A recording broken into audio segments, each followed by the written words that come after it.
Masquera sei muri Zimbabwe, welcome to our channel Zim Confessions and Deep Secrets. Kana karike kuchanga kako kuya panenu channel. Please don't forget to subscribe. Kana uchingwa garo ka subscriber. Don't forget to comment and share this video muri Zimbabwe. Nasta dzoka zakare ni nyaya iri kunetsa ma streets social media nyaya ya Deputy Minister Barbara Rodzi muri Zimbabwe yafunga tambukupa audio yefone call yavo apa vangasiri kunzwisisana na assistant commissioner muri Zimbabwe ndofunga pa audio vasvika pakunetsana vakatukana vachinetsanirana nyaya yekuti pane member yeZANU-PF yange yakasungwa papasina evidence yekuti yakapara mhosva yekubharira maposta e-CCC muri Zimbabwe.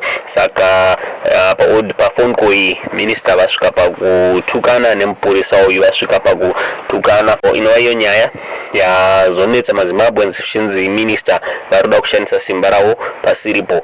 Saka ZRP yazosvika pakuzopa statement ikati aiwa vareceiva nyaya iyi ende kutaura kwatiri kuita iri mumaoko memapurisa ZRP iri kuinvestigata kuti inzwe kuti ione kuti chii zvechuwa changa chichitora nzvimbo panyaya iyi. Change tichikupai nyaya iyi zvizere panguva inotevera muri Zimbabwe. Ndo nyaya yanga yatakuvigirai muzuva ranhasi.